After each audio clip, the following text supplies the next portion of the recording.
इन 3 औरतों को मांग में सिंदूर नहीं लगाना चाहिए। लगता है पाप, पति की मौत जल्दी हो जाती है। मित्रों, शास्त्रों में शादी के बाद मियां बीवी के प्रेम संबंधों को बनाए रखने के लिए कई नियमों का उल्लेख है। उन्हीं में से एक में बताया गया है कि स्त्री को शादी के बाद गलती से भी किसी गैर मर्द का ख्याल नहीं आना चाहिए, और अगर उनके मन में ऐसी हीन भावना उत्पन्न होती भी है तो उसी क्षण माथे से सिंदूर हटा देना चाहिए और दोबारा कभी नहीं लगाना चाहिए, क्योंकि ऐसी स्त्रियां पापिन होती हैं। ऐसी महिलाएं कहने को तो अपने पति के नाम का सिंदूर लगाती हैं, लेकिन हकीकत में वो किसी गैर मर्द के नाम का होता है, जिससे पति को पाप लगता है। दूसरी बात दोस्तों, आजकल सोशल मीडिया पर चंद लाइक्स और व्यूज के लिए आपने कुंवारी लड़कियों को मांग में सिंदूर भरते जरूर देखा होगा। आपको बता दें, ये सबसे बड़ा पाप है। दरअसल शास्त्रों के अनुसार स्त्रियों को शादी करने से पहले या फिर बिना किसी ठोस वजह के मांग में सिंदूर नहीं भरना चाहिए। पुराणों के मुताबिक इस तरह के कृत्य हिंदू धर्म में देवी देवताओं का अपमान समझा जाता है, जिसके चलते स्त्री को अगले जन्म तक पाप भुगतना पड़ सकता है। तीसरी और अंतिम बात में बता दें कि वैश्य को कभी भी माथे पर सिंदूर नहीं भरना चाहिए। यह सरासर गलत है।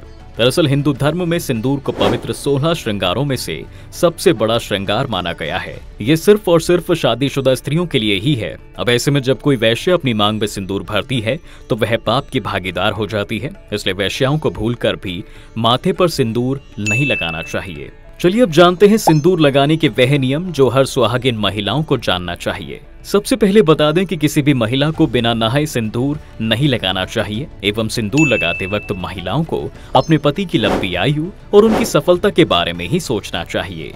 यही नहीं, सिंदूर लगाते समय महिलाओं को हमेशा माता पार्वती का स्मरण करना चाहिए, क्योंकि माना जाता है कि अखंड सौभाग्यवती का वरदान सिर्फ माता पार्वती से ही प्राप्त होता है। हमेशा शादीशुदा महिलाओं को अपने पैसों से सिंदूर खरीद कर लगाना चाहिए। किसी अन्य के पैसों से खरीदा गया सिंदूर महिलाओं को कभी नहीं लगाना चाहिए। इतना ही नहीं, महिलाओं को कभी भी किसी दूसरी महिला के सिंदूर का भी प्रयोग नहीं करना चाहिए। ये काफी अशुभ माना गया है। ऐसा करने वाली महिलाएं पापिन होती हैं। इससे न केवल उनके पति को धन संबंधित परेशानियों का सामना करना पड़ता है, बल्कि इससे उनकी उम्र भी दिन प्रतिदिन घटती जाती है। वहीं शास्त्रों के मुताबिक सुहागिन महिलाओं को मंदिर या फिर माता रानी की चौकी से मिले सिंदूर को जरूर लगाना चाहिए। मान्यता है कि ऐसा सिंदूर बेहद पवित्र होता है, जो कुछ और नहीं बल्कि माता रानी का आशीर्वाद होता है। इस सिंदूर को लगाने से घर में वृद्धि होती है, पति की आयु बढ़ती है और घर परिवार में प्रेम भी बढ़ता है। साथ ही शादीशुदा महिलाओं को सिंदूर कभी भी किसी के सामने नहीं लगाना चाहिए। ऐसा करने से न केवल आपके पति को नजर लग सकती है, बल्कि आपके रिश्ते को भी नजर लग सकती है और आपके पति का प्यार भी बढ़ सकता है।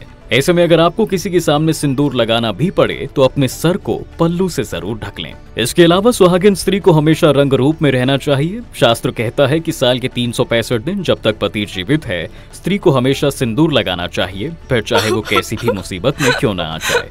माना जाता है कि सिंदूर लगाने मात्र से ही महिला पवित्र हो जाती है। जो महिला सिंदूर नहीं लगाती हैं, वो पापिन कहलाती हैं और ऐसी महिला कुछ और नहीं बल्कि अपने पति की मृत्यु का शौक मनाती है। मांग भरने के लिए महिलाओं को सूखे सिंदूर का ही इस्तेमाल करना चाहिए। मार्केट में मौजूद लिक्विड और कलर सिंदूर से बचना चाहिए। शास्त्रों के अनुसार माथे पर या फिर नाक पर सिंदूर का गिरना शुभ माना जाता है। ये भी समझा जाता है कि आपका पति आपसे बेहद प्रेम करता है।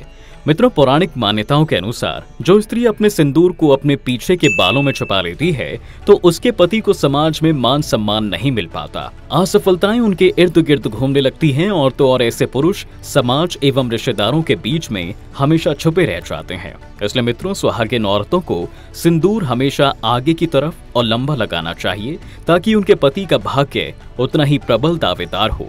वहीं वैज्ञानिक तर्कों के लिहाज से महिलाओं की सिंदूर लगाने से स्त्री की इंद्रियां जागृत होती हैं और उनका ब्लड सर्कुलेशन कंट्रोल में रहता है। यही नहीं दोस्तों, सिंदूर का गिरना बहुत बड़ा अपशकुन माना जाता है, इसलिए इसे बच्चों की पहुंच से दूर ही रखें। सिंदूर जब गिरता है तब पति पर कष्ट आता है, घर में कलेश बढ़ता है, माता पार्वती क्रोधित हो जाती हैं और अगर जाने अनजाने में आपसे कभी ऐसी गलती हो भी जाए तो सिंदूर को इकट्ठा करके कभी किसी नाली या फिर सिंक में ना फेंकें, बल्कि सिंदूर को माथे से लगाकर किसी पेड़ के नीचे रख दें और माता रानी से क्षमा जरूर मांग लें। धन्यवाद दोस्तों, आज के लिए बस इतना ही। अगर वीडियो आपको पसंद आया है तो इसे लाइक और शेयर करना बिल्कुल ना भूलें।